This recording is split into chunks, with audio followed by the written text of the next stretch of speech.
Now it's recording. All right, so I was able to run into Scott again after work.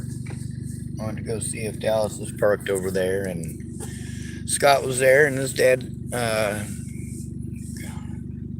Jason. I wanted to try to remember it instead of having to go back through my YouTube channel and try to find it. Anyway, we had a bit of discussion. Of course, like most people, it's folks would rather take care of it anyway, but with law enforcement in most cases. Um, they all right. Uh, they had a discussion of which officers it would be even safe to talk to, and they also were wanting to know. Well, his dad wanted to know which jurisdiction Fred Myers was in. Like, is it still in city limits? So, I also explained to him, between taking these cops to court and having criminal charges pressed if they try to cover it up, I'd rather just have them admit that they screwed up, they made the wrong decision. Based on the information that they had at the time, it may not have been the best decision, but it was definitely not the worst. And I can concede to that. Absolutely, I can concede to that. As long as we can proceed to business and get something done about all this. I can't do it myself. I literally cannot. I'm not capable of doing these things because of PTSD. That's where the executive functioning problems with people who are autistic comes in. Once it becomes a certain level of complicated, it's too complicated for most people to sit down and understand just one issue. If we focused on just the issue with Molly, that's a little too complicated for most people to follow, especially just explaining it. As soon as they look at the evidence, though, and listen to the other people that are involved, it makes perfect fucking sense. And that's part of the reason for needing an advocate, someone who can actually speak, someone who knows what's going on well enough to speak for me. What happened in this situation, what happened in that situation. For the most part, they don't even have to do all of that. I mean, it's kind of a handler situation where, because their understanding of my situation and what does shut me down, and also, the training that goes along with this, I have that training. Most people out on the streets don't. Is that true? No, it's not. Most of us grew up in the system. When you grow up in the system, you learn all those things. You have to take classes on that stuff. In every state that I was ever in the system, they specifically have classes that are mandatory. You have to take classes on sexual conduct and misconduct, on what constitutes rape and what doesn't, on what constitutes a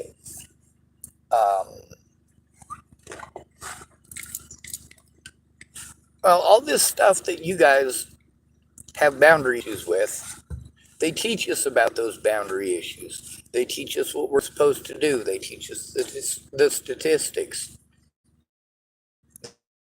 They teach us we're supposed to our friends, safety in numbers. If that doesn't work, we go to a teacher or a preacher or a cop or our parents. When somebody else is being bullied, they teach us that the difference between that and being bullied every day and it stopping today is whether or not you get involved. I don't want to get involved. I don't want to get involved. A lot of people said that after they were already involved, after they had already stuck their face, not just their nose, but their whole face in it. Then they want to say, I don't want to get involved. After they fucked shit up as much as they possibly could, they didn't want to get involved.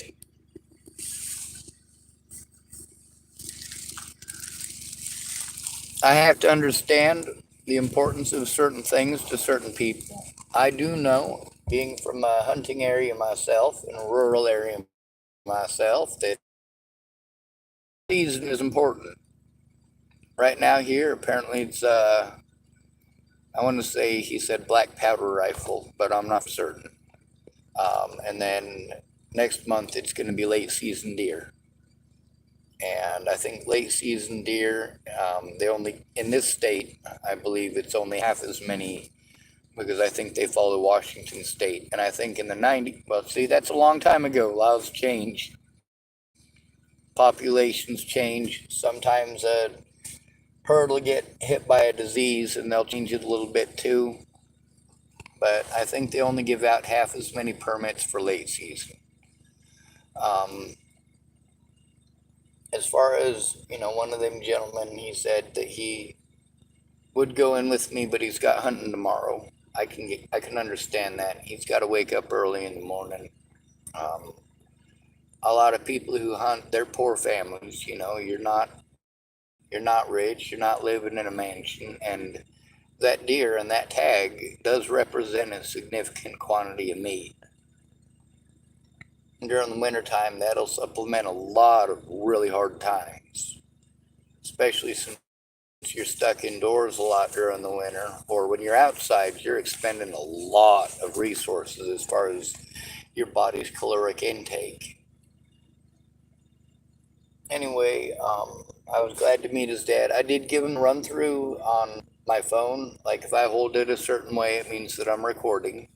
I explained to him it's because when I was talking to him earlier, his son knew it was being recorded, but he didn't. So, um, I made sure to let him know, and I made sure, of course, to record it because you got to.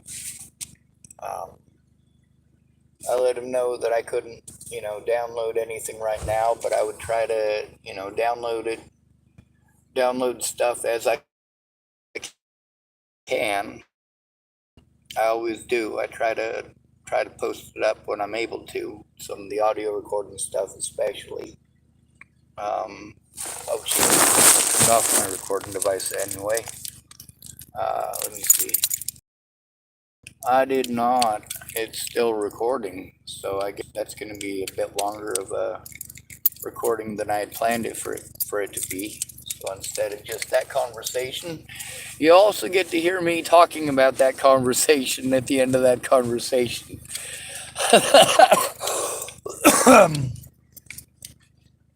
But yeah, they're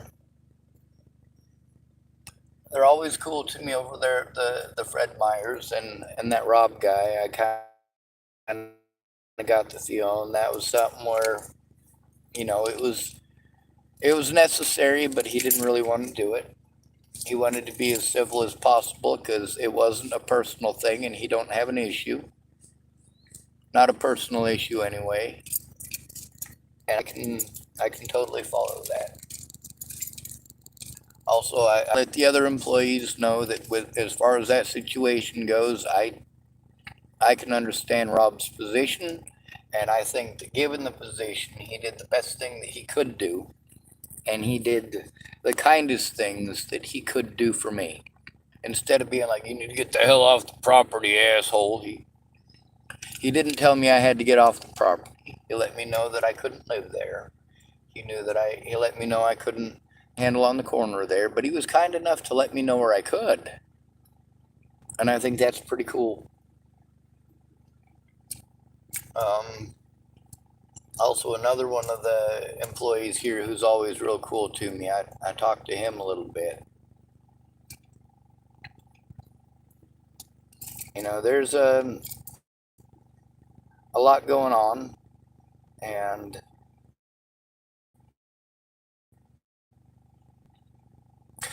all right. Here's something. Those of you who pray, here's something I want you to pray for. And then after you get done praying, I want you to get off your ass and do something about it. I want you to pray for Claire. I want you to pray to somebody to help her. This nickel and diming, this laundromat thing is expensive. I was thinking about using it. I was told it's about $6.50 if you have a small load. I don't have $6, but I haven't washed my clothes in months. I think it's been about 6 months since I washed them in a laundry machine. Longer than that. The last time I washed them in a laundry machine was at Dallas Richmond's in Chapel, Nebraska. So that was quite a while ago.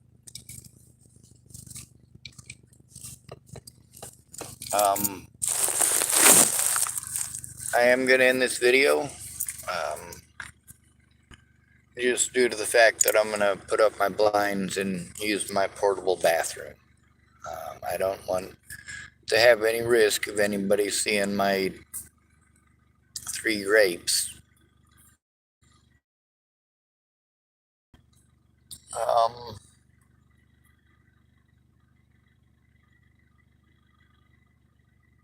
As far as the KKK here goes, we got BLM and KKK in the same area. Let's say we get the KKK and BLM together and try to create some effective change. The KKK has had black members before, just so you know. State of Colorado, it's actual proof. Registered members, because the KKK used to be a political party. We got a lot of folks that are racist that, well, they're racist because what they're sold is a majority rule. If there's a black person that is not the majority rule that they've been taught is a majority rule, I know quite a few people who are closet cuckers who still have black friends. Now, as far as this superior race stuff goes, I don't know too many of the KKK folks that push that stuff. A lot of airheadians do. And there are a lot of people in the KKK who do push that kind of stuff. But I want you to know I'm not defending the KKK, and I'm not defending BLM. As far as both of those go, as far as I see them right now as is, they're both racist hate groups. I do make a distinction between BLM and Black Lives Matter. Black Lives Matter is a statement, and it's a true statement. But white lives matter too. And we should not exclude one nor the other. No victim is any greater or better than another. No victim is more worthy of help than another. When people do wrong shit to you, they done wrong shit to you.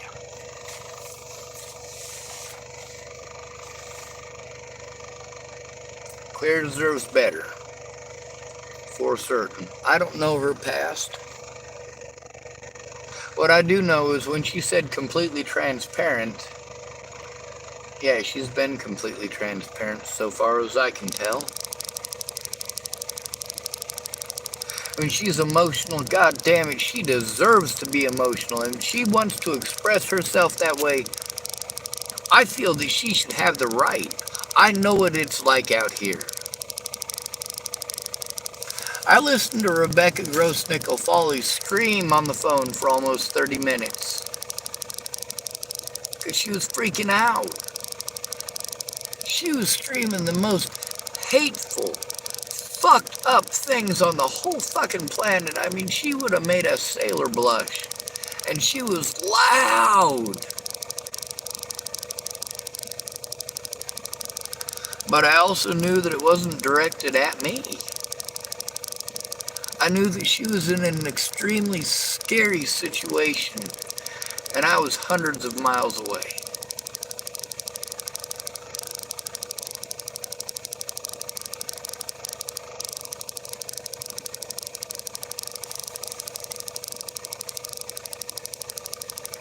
Rebecca Gross-Nickel-Foley is, well, this shit that she's had to deal with took place across multiple states.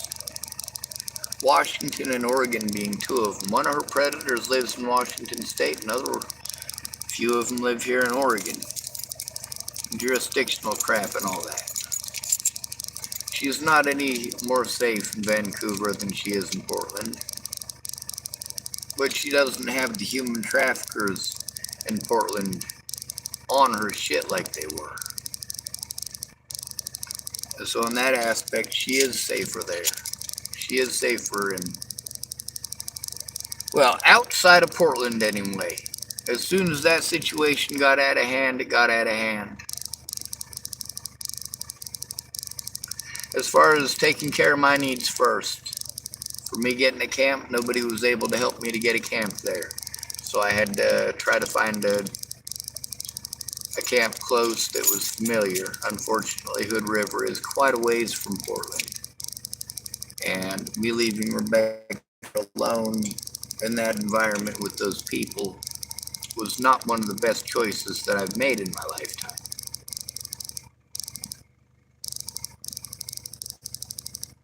As far as I know, she has not gotten any absolution from the situation. She's gotten no closure. And the situation she has been forced into, she still lives in that situation. She still lives in that poverty.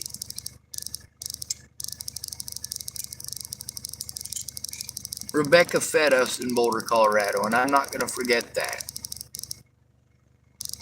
She fed through Food Not Bombs, and when she wasn't feeding through Food Not Bombs anymore, she cooked us on her own.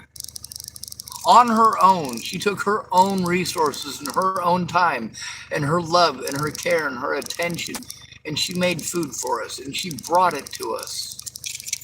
That's love.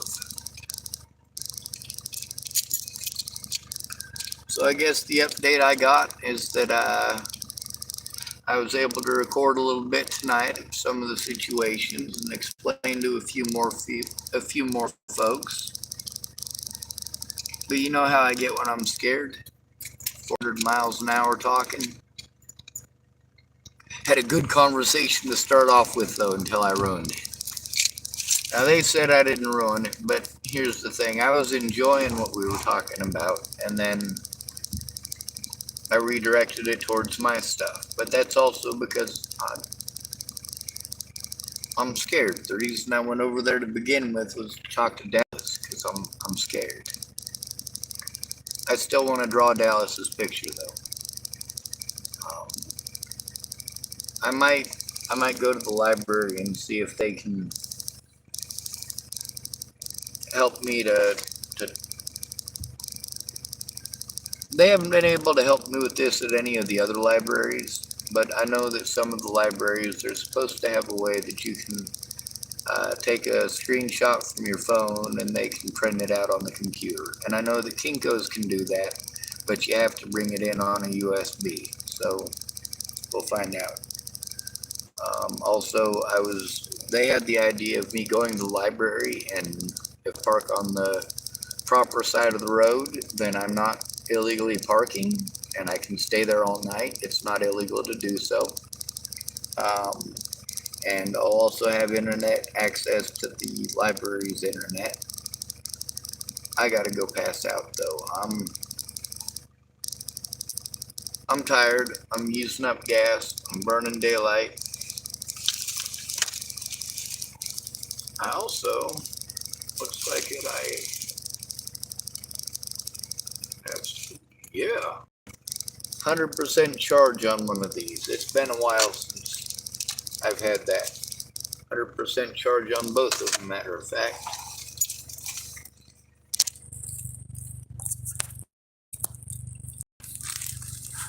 Alright, so you know how this goes. Good to be with you. Thanks for coming to visit. Stay out of trouble or don't get caught. Remember, you are your brother's keeper, and no victim left behind.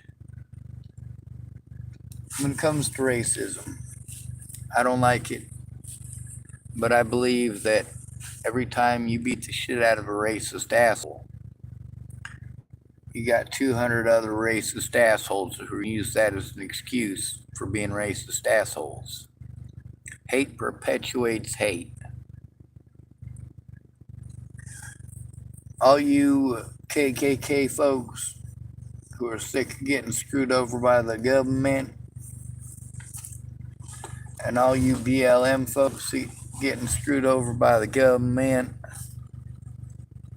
y'all could do something for American society. You could make history.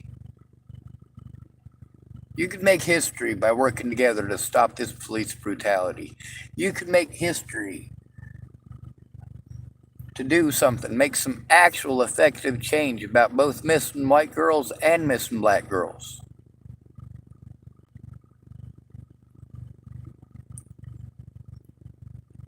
Instead of bickering over who's the most victimized, how about we go after the predators, huh? Most of the racist assholes I know bitch about how they're getting screwed by the government. Well, maybe if the racist assholes and the white racist assholes decided to work together, they'd realize they don't really need to be racist assholes. Then we could find us some actual solutions.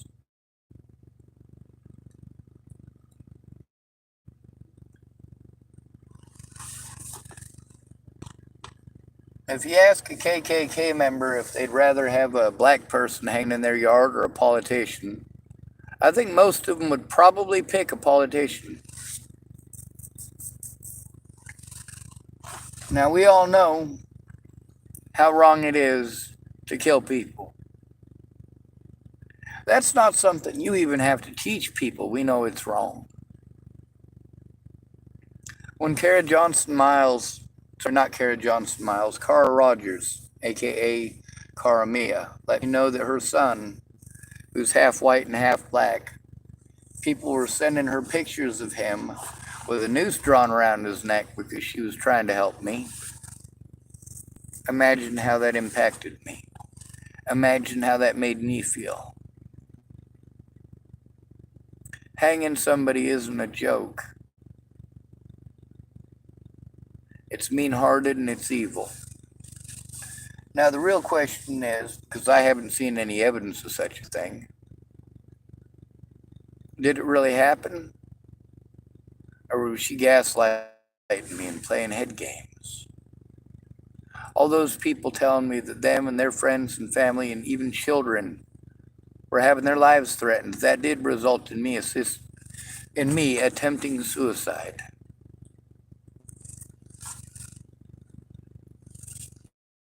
All right, good night. We've already said our goodbyes on this video. We've already said good to be radio. Thanks for coming to visit. Stay out of trouble or don't get caught. Remember, you are your brother's keeper. No victim left behind.